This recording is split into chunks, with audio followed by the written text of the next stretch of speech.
Ah yes, Shark Tank. For those of you who don't know, Shark Tank is a show based on a UK show of the exact same premise, in which entrepreneurs pitch their ideas and businesses to these uber-rich investors in hopes of making deals with them. I've been obsessed with this show for years, and while there are some genuinely heartfelt moments, there is equal amount of cringe that makes the viewing experience so uncomfortable that I felt my skin crawl as I watched them unfold. There's no need to drag this intro out, so let's just jump right into it and take a look at the cringiest pitch ever. What is, in my opinion, arguably the cringiest pitch of all time. Young entrepreneur Ryan Dew enters the tank to present his airport navigation app Trippy. Seeking $100,000 for 10% of his business, Ryan explains how his app works.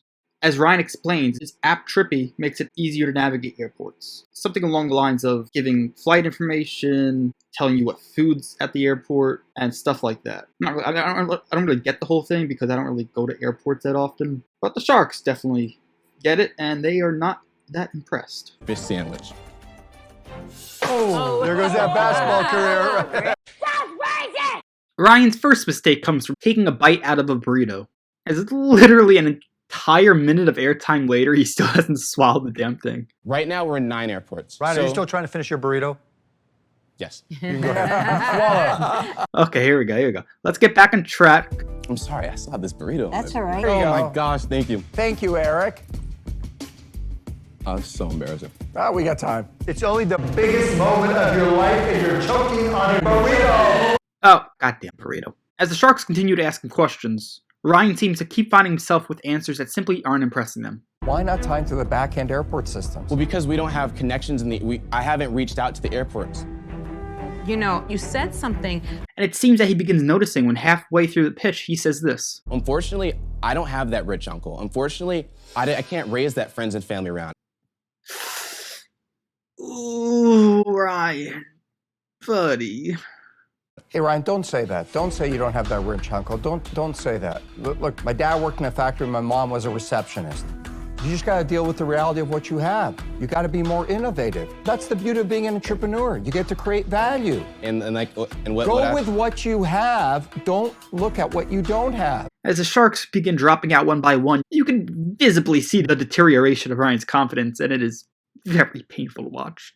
All right. You done fucked up, all right? But you can still turn this around. You're young, you're smart, you're evidently passionate about your product, so don't focus on yourself, just sell your product. Our main goal right now is to be able to build our user base, to be able to get our users to be able to use this application. Do you realize how impossible that is? Oh, okay, never mind. Mark's just gonna pop your balloon before you even have time blowing it up. Look, I'm not going to overcompliment you. I'm not going to just build you up because I know this hurts. And I can see it on your face how bad it hurts. I get this is hard. It's hard to be an entrepreneur. I'm saying this to you to try to help. The problem with your idea is it's a feature, not a product. I hope you get there, but I'm out.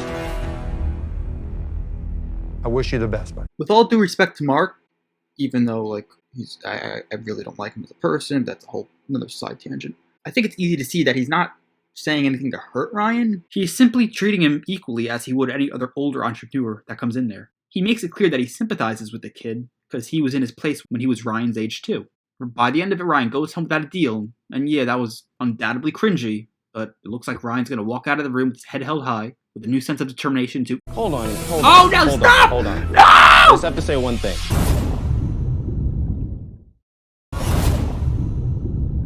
I have put my blood, sweat, and tears into this. I have done this while being a college basketball player. Oh, there goes that basketball career. Well, being a full-time computer science major, a student, a leader on campus, all these things, I've been able to do all this in the back of the bus after away games. When we were traveling back from DC, I'm coding. In the airport before games, I'm coding. Oh God.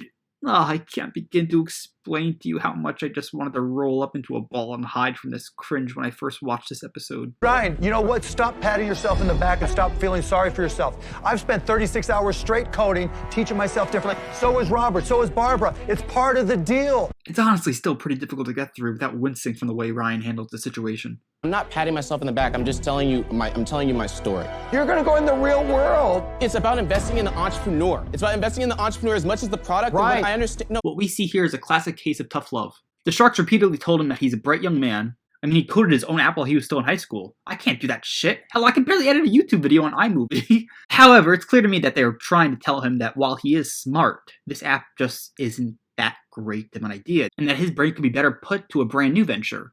He has to pivot, something that goes hand in hand with entrepreneurship. Good luck, Ryan. We wish you the best.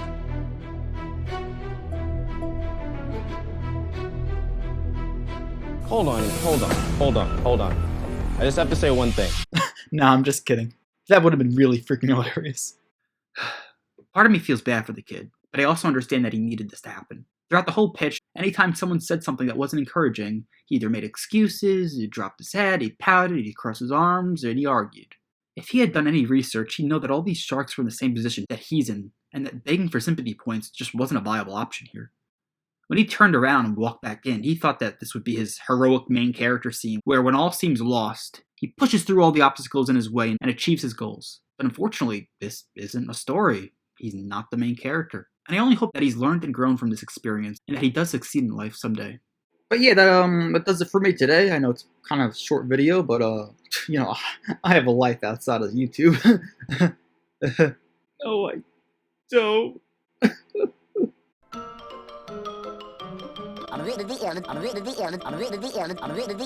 That's all, folks.